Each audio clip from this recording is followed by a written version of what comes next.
آپ چند معزز لوگوں کے ساتھ کسی سنجیدہ مسئلے پر گفتگو میں مصروف ہیں اور تبھی آپ کا ایک بے تکلف دوست اس طرح سے دروازے پر دستک دیتا ہے گویا دروازہ ہی توڑ دے گا. اسی کے ساتھ چیخ و پکار اور گالی گلوچ بھی شروع کر دیتا ہے. پھر یہ اندر آ کر احباب کو دیکھ کر یہ عذر کرتا ہے کہ میری ان سے ذرا بے تکلفی ہے. یا کبھی ایسا ہوتا ہے کہ آپ دو بے تکلف دوستوں کے درمیان کچھ اس طرح گھر جاتے ہیں کہ نہ پائے رفتن نہ جائے ماندن. کبھی کبھی ایسا ہوتا ہے کہ آپ دو بے تکلف دوستوں کے درمیان کچھ اس طرح گھر جاتے ہیں کہ مطلب نہ بھاگ پاتے ہیں اور نہ ہی ٹھہرنے کی جگہ ہوتی ہے نہ بھاگنے کی جگہ. ان میں ایک دوسرے کو نہایت غلیظ گالی دیتا ہے اور آپ کی طرف عفو طلب نظروں سے دیکھتے ہوئے کہتا ہے برا نہ مانیے گا. ان میں سے ایک دوسرے کو نہایت غلیظ گالی دیتا ہے یعنی نہایت گندی گالی دیتا ہے اور آپ کی طرف معافی طلب نظروں سے دیکھتے ہوئے کہتا ہے کہ برا مت مانیے گا. دوسرا جواب میں اسی طرح کی گالی دیتے ہوئے کہتا ہے معاف کیجیے گا، ہم بہت دنوں بعد ملے ہیں. اس معذرت کے بعد گالیوں کا وہ سلسلہ شروع ہو جاتا ہے کہ آپ کو بے ساختہ اس بے تکلفی کی داد دینا پڑتی ہے. ناولوں میں بے تکلف دوستوں کی بڑی دلچسپ مثالیں ملتی ہیں. ٹھیکرے ایک کردار کا ذکر کرتے ہوئے لکھتا ہے کہ یہ صاحب جس دوست کے پاس ٹھہرتے تھے رخصت ہوتے وقت اس سے ایک قمیض ضرور مستعار لیا کرتے تھے، یعنی اس سے ایک قمیض ضرور ادھار مانگ لیتے تھے. ہمارے ایک دوست اس معاملے میں ٹھیکرے کے اس کردار سے بھی بازی لے گئے ہیں. وہ صرف قمیض پر اکتفا نہیں کرتے، مطلب وہ صرف قمیض پر ہی بس نہیں کرتے، ساری پوشاک کا مطالبہ کرتے ہیں. عموماً ٹیکسی میں سوار ہو کر ہمارے یہاں تشریف لاتے ہیں اور کمرے میں داخل ہوتے ہی فرماتے ہیں 5 روپے کا ایک نوٹ نکالیے ڈرائیور کو دفع کر دوں. یعنی کرایہ بھی انہی سے مطلب لیتے ہیں، جن کے پاس آتے ہیں ان سے کرایہ بھی لیتے ہیں. ڈرائیور کو دفع کر لو پھر باتیں کریں گے. یہ حضرت ہمیشہ ہماری عدم موجودگی میں واپسی کا کام کرتے ہیں، یعنی ہم جب موجود نہیں ہوتے ہماری غیر موجودگی میں وہ واپس ہو جاتے ہیں اور ودا ہوتے وقت نوکر سے کہہ جاتے ہیں، یعنی واپس ہوتے وقت وہ کیا کرتے ہیں نوکر سے کہہ جاتے ہیں وہ آئیں تو انہیں کہہ دیجیے گا کہ میں ان کا گرم کوٹ، خاکی ٹائی اور کالی پتلون ساتھ لے جا رہا ہوں، چند دن استعمال کر کے واپس کر دوں گا. ہمارے ایک اور بے تکلف دوست ہیں، وہ جہاں کہیں ہم سے ملتے ہیں مسافرہ کرنے کے بجائے بار بار بغل گیر ہو کر بے تکلفی کا اظہار کرتے ہیں. یعنی ان کے ایک اور بے تکلف دوست ہیں جن سے ان کی بہت بے تکلفی ہے، کوئی تکلف کا معاملہ نہیں ہے. تو وہ جو ہے جہاں کہیں بھی ملتے ہیں تو ان سے مسافہ کرنے کے بجائے وہ مسافہ نہیں کرتے بلکہ ان سے بار بار بغل گیر ہوتے ہیں اور اس طرح سے وہ اپنی بے تکلفی کا اظہار کرتے ہیں. ایک بار انارکلی میں ملاقات ہوئی. بازار کے بیچ انہوں نے یہ عمل جو دہرانا شروع کیا تو راہگیر دانتوں میں انگلیاں داب کر رہ گئے. بازار کے بیچ میں وہ جو بار بار بغل گیر ان سے ہونے لگے تو راہگیر بھی دیکھ کے حیرت میں پڑ گئے. ہر 2 منٹ کے بعد بغل گیر ہو کر کہتے بھائی خوب ملے یار، حد ہو گئی. وہ اس انداز سے مجھے اپنے بازوؤں کے شکنجے میں کس رہے تھے گویا برسوں بعد ملے ہیں. اور وہ اس طرح سے انہیں اپنے بازوؤں کے شکنجے میں کس رہے تھے، وہ اپنے بازوؤں میں لے رہے تھے انہیں اس طرح جیسے بہت دنوں بعد ملے ہوں. حالانکہ اس ملاقات سے صرف 2 دن پہلے مال روڈ پر ملے تھے اور وہاں بھی انہوں نے اسی قسم کی گرم جوشی کا مظاہرہ کیا تھا اور 2 دن پہلے بھی وہ اسی طرح گرم جوشی سے ان سے مل رہے تھے. بے تکلف دوست کی تو وہی مثال ہے کہ اسے وبال جان سمجھتے ہوئے بھی آپ وبال جان نہیں کہہ سکتے. تو یہ یہاں پہ کہہ رہے ہیں کہ بے تکلف دوست کی مثال ایسی ہے کہ اسے ہم وبال جان سمجھتے ہیں، یعنی مصیبت کے لیے، اپنی جان کے لیے پریشانی کا سبب سمجھتے ہیں، لیکن پھر بھی ہم یہ بات کہہ نہیں سکتے. اگر اس کے جی میں آئے تو آدھی رات کو آپ کے گھر آ دھمکے اور نہ صرف لذیذ کھانے کا مطالبہ کرے بلکہ کہے کہ سوئیں گے بھی یہیں اور سوئیں گے بھی آپ کے ساتھ. اور اس سے کچھ بھی بعید نہیں ہے، اس سے وہ یہ بھی کر سکتا ہے کہ وہ رات کو آپ کے گھر آ جائے بے تکلف دوست اور پھر آپ سے نہ صرف اچھے کھانے مانگے، اچھے کھانے کے لذیذ کھانے کا مطالبہ کرے، اچھے کھانے کا مطالبہ کرے اور پھر کہے کہ آپ کے ساتھ ہی سوئیں گے اور آپ ہی کے گھر سوئیں گے اور آپ ہی کے ساتھ سوئیں گے. دوپہر کے وقت آپ سو رہے ہوں تو قینچی لے کر ازراہ مذاق آپ کی دونوں مونچھوں کا صفایا کر ڈالے. شدت درد سے آپ کراہ رہے ہوں تو بدتمیزی سے آپ کا منہ چڑھانا شروع کر دے. دوپہر کے وقت اگر جیسے آپ آرام کر رہے ہیں تو وہ قینچی لے کر آپ کی دونوں مونچھیں صاف کر دے اور آپ درد کی زیادتی کی وجہ سے، شدت کی وجہ سے اگر آپ کراہنے لگیں تو وہ آپ کا منہ چڑھانا شروع کر دے. بعض اوقات بے تکلف احباب ایسی حرکات کے مرتکب ہوتے ہیں کہ بے ساختہ پکار اٹھتے ہیں ہائے تکلف ہائے تکلف. بعض اوقات مصنف کہہ رہے ہیں کہ بعض اوقات وہ بے تکلف دوست جو ہے وہ ایسی حرکت کر بیٹھتے ہیں کہ ہمیں تکلف کی دہائی دینی پڑتی ہے اور ہمیں بار بار تکلف ہی آتا جاتا ہے. ایک دفعہ مجھے دہلی جانا تھا، گاڑی کے آنے میں دیر تھی، پلیٹ فارم پر ٹہل رہا تھا. اتنے میں ایک دوست سے ملاقات ہو گئی. پوچھنے لگے کہاں جا رہے ہو؟ میں دہلی. کہنے لگے دہلی جا کر کیا کرو گے، چلو باٹا نگر لے چلیں۔ میں نے معذرت چاہی، ادھر ادھر کی باتیں ہوتی رہیں۔ یکلخت انہوں نے کہا ذرا ٹکٹ دکھائیے، تو میں نے ٹکٹ دکھایا۔ ٹکٹ لے کر انہوں نے اس کے ٹکڑے ٹکڑے کر دیے اور پولیس سے کہنے لگے صاحب کا سامان واپس لے چلو۔ انہوں نے دہلی جانے کا ارادہ ترک کر دیا ہے۔ اس میں مصنف یہ بتا رہے ہیں کہ ان کے دوست کی اس قدر ان سے مطلب بے تکلفی تھی کہ انہوں نے ان سے پوچھا کہ کہاں جا رہے ہیں، انہوں نے کہا کہ دہلی، تو ان سے کا ٹکٹ لے کے ان سے کچھ پوچھا بھی نہیں اور ٹکڑے ٹکڑے کر دیا، اور پولیس سے کہنے لگے کہ اب انہیں دہلی نہیں جانا، اب انہوں نے اپنا ارادہ ترک کر دیا ہے اور ان کا سامان واپس لے چلو۔ اور یہ کس وجہ سے ہوا تھا کہ وہ بے تکلفی کی وجہ سے، وہ بے تکلفی کے بارے میں بتا رہے ہیں کہ بے تکلفی کی وجہ سے دوست جو ہے وہ کس کس طرح کی حرکتیں کر بیٹھتے ہیں۔ انہی صاحب نے ایک بار اس سے بھی عجیب حرکت کی۔ ایک دن میں دریا کے کنارے کھڑا غروب آفتاب کا منظر دیکھ رہا تھا، نہ جانے آپ کہاں سے آ ٹپکے۔ آپ نے آؤ دیکھا نہ تاؤ، پیچھے سے مجھے زور سے دھکا دیا کہ میں لڑکھڑاتا ہوا پانی میں جا گرا۔ آپ نہایت ڈھٹائی سے قہقہہ لگا کر فرمانے لگے واہ خوب چھلانگ لگائی آپ نے۔ جب میں بڑی مشکل سے تیر کر کنارے پہنچا تو ایک قہقہہ لگا کر کہنے لگے مجھے معلوم نہ تھا آپ اتنے اچھے تیراک بھی ہیں۔ اچھا، اب یہ دوسری مثال اس کی اس طرح دے رہے ہیں کہ بے تکلفی کی وجہ سے ایک دوست نے ان کا پہلے والے پیراگراف میں انہوں نے بتایا کہ انہوں نے ٹکٹ ان کا پھاڑ دیا تھا ان سے بغیر کچھ پوچھے، اور کہا کہ اب آپ وہاں دہلی نہیں جائیں گے۔ پھر دوسرے پیراگراف میں بتا رہے ہیں کہ ایک دن وہ دریا کے کنارے کھڑے تھے اور سورج ڈوبنے کا منظر دیکھ رہے تھے، تو وہ وہی دوست وہ پتہ نہیں کہاں سے آ گئے اس وقت، اور پھر ان کو اس زور سے دھکا دے دیا کہ وہ لڑکھڑاتے ہوئے پانی میں گر گئے۔ پھر اس کے بعد وہ بہت زور سے ڈھٹائی کے ساتھ قہقہہ لگانے لگے، پھر کہنے لگے بہت اچھی چھلانگا لگائی آپ نے۔ پھر اس کے بعد جب وہ کنارے پہ تیر کے پہنچ گئے تو کہنے لگے اچھا مجھے معلوم نہیں تھا کہ آپ اتنا اچھا تیر بھی لیتے ہیں، تیراک ہیں آپ بہت اچھے۔ تکلف کے خلاف آپ جو چاہیں کہیں، لیکن آپ کو تسلیم کرنا پڑے گا کہ تکلف سراسر نفاست ہے اور بے تکلفی سراسر کثافت۔ تکلف پہلے آپ ہے تو بے تکلفی پہلے ہم اور جہنم میں جائیں آپ۔ تکلف گز بھر لمبا گھونگھٹ ہے تو بے تکلفی گز بھر لمبی زبان۔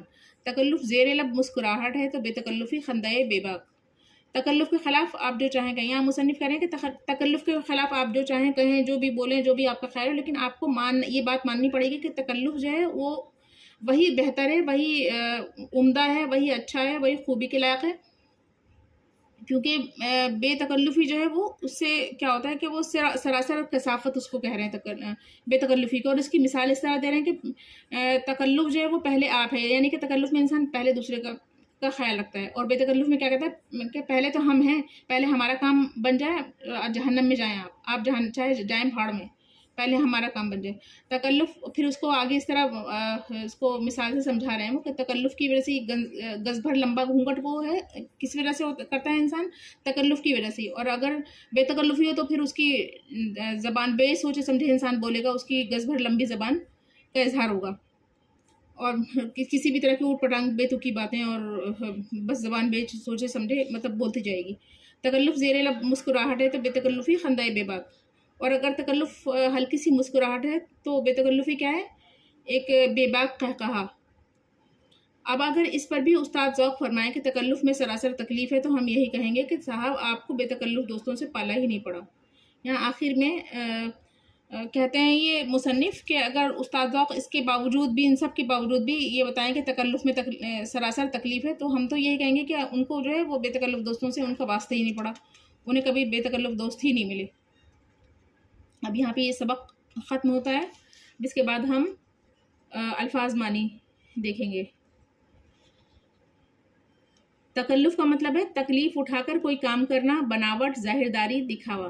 معراج کا مطلب ہے بلندی، اونچائی، شاہد، گواہ، راحت، آرام، آسائش، ناہنجار، بری چال چلنے والا، عفو طلب، معافی مانگنے والا، یک لخت، فوراً، اچانک، معذرت، عذر، مستعار، مانگا ہوا، ادھار لیا ہوا، اکتفا، کافی سمجھنا، کفایت کرنا، عدم موجودگی، غیر حاضری، کرم، عنایت، مہربانی، وداع، رخصت، جدائی، غروب، سورج یا چاند کا ڈوبنا، نفاست، خوبی، عمدگی، لطافت، کثافت، غلاظت، گاڑھ۔ سوال و جواب۔ سوال نمبر 1، بے تکلفی سے کیا پریشانی ہوتی ہے؟ جواب، بے تکلفی سے بڑی پریشانی یہ ہوتی ہے کہ بے تکلف دوست وقت بے وقت ایسی حرکتیں کرتے ہیں جن سے دوسروں کے سامنے شرمندہ ہونا پڑتا ہے، اور دوسرے لوگ یہ سمجھتے ہیں کہ یہ صاحب بھی اسی طرح بیہودہ بدتمیز ہوں گے، جب ہی یہ بلا کسی جھجک یہ گفتگو اور یہ حرکتیں کر رہے ہیں۔ سوال نمبر 2، تھیکرے نے اپنے ایک کردار کی بے تکلفی کا ذکر کس طرح کیا ہے؟ جواب، تھیکرے نے اپنے ایک کردار کے متعلق یہ بتایا ہے کہ جب بھی وہ اپنے ایک دوست کے پاس ٹھہرتے تو جاتے وقت ان کی ایک قمیض ادھار لے جاتے کہ کچھ دن بعد واپس کر دیں گے۔ سوال نمبر 3، اے ذوق تکلف میں ہے تکلیف سراسر، اس مصرعے میں شاعر کیا کہنا چاہتا ہے؟ جواب، اس مصرعے میں شاعر یہ کہنا چاہتا ہے کہ تکلف کرنے میں اکثر نقصان ہوتا ہے۔ اس شعر کا دوسرا مصرعہ یہ ہے کہ آرام سے وہ ہیں جو تکلف نہیں کرتے، یعنی بے تکلفی کے ساتھ کھاتے پیتے ہیں، آمد و رفت میں بھی احتیاط نہیں کرتے، سر راہ اس طرح لوگوں سے ملتے ہیں جیسے سبھی ان جیسے ہوں، کسی کے گھر جاتے ہیں تو وہاں بھی بے تکلفی کا مظاہرہ کرتے ہیں۔ ظاہر ہے کہ ان لوگوں کو اس طرح کچھ کرنے سے آرام ملتا ہے، مگر دوسرے لوگ ان حرکتوں سے پریشان ہو جاتے ہیں۔ بے تکلفی ایک حد تک اچھی ہے، اسی طرح سراسر تکلف بھی بسا اوقات نقصان دہ ثابت ہوتا ہے۔ اب آخر میں ہم مضمون کا خلاصہ بھی آپ کو بتائیں گے۔ مضمون کا خلاصہ، اس مضمون میں مصنف نے تکلف اور بے تکلفی کے اچھے برے اثرات کو دلچسپ اور پرلطف انداز میں بیان کیا ہے۔ بات استاد ذوق کے مصرعے سے شروع کی ہے کہ اے ذوق تکلف میں ہے تکلیف سراسر۔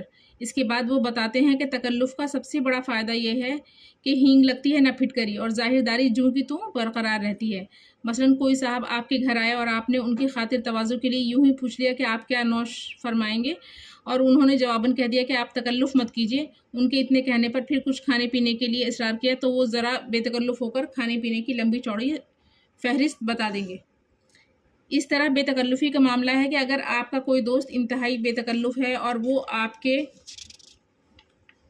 گھر آئے اور آپ اس وقت کچھ معزز لوگوں کے ساتھ سنجیدہ گفتگو کر رہے ہوں تو وہ بے تکلف دوست اس بات کا خیال نہ کرتے ہوئے ایسی اوٹ پٹانگ باتیں کریں گے کہ معزز حضرات کو آپ کو شک کی نگاہ سے دیکھنے لگیں گے۔ اس پر بے تکلف دوست فرمائیں گے کہ معاف کیجیے، میری ان سے ذرا بے تکلفی ہے۔ کبھی دو بے تکلف دوست اس طرح ملتے ہیں کہ غلیظ گالیوں سے نوازتے ہیں، اور بہت سے ناولوں میں ایسے بے تکلف کردار ملتے ہیں۔ تھیکرے نے ایسے ہی ایک کردار کے تعلق سے لکھا ہے کہ وہ بے تکلف دوست جب کبھی دوست کے گھر جاتا تو ٹیکسی کا کرایہ خود ادا نہیں کرتا بلکہ دوست سے لے کر ٹیکسی ڈرائیور کو دیتا، اور گھر سے جاتے وقت قمیض سوٹ ٹائی وغیرہ یہ کہہ کر لے جاتا کہ چند دن بعد واپس کر دوں گا۔ اس کے بعد مصنف نے بے تکلف دوستوں سے پہنچنے والی تکلیفوں اور نقصانات کا ذکر کرتے ہوئے بتایا ہے کہ تکلف سراسر نفاست ہے اور بے تکلفی سراسر کثافت، اور اگر آپ یہ بات تسلیم کریں تو پھر بقول مصنف ہم اتنا ضرور کہیں گے کہ آپ کو بے تکلف دوستوں سے پالا ہی نہیں پڑا۔ حاصل کلام یہ ہے کہ ضرورت سے زیادہ تکلف اور بے تکلفی دونوں ہی پریشانی کا سبب بن جاتے ہیں۔ اب یہیں پہ ہمارا یہ والا سبق نمبر 2 بے تکلفی ختم ہوتا ہے۔ اب انشاءاللہ جلدی ہی آپ سے اس کے بعد والے سبق میں ملاقات ہوگی۔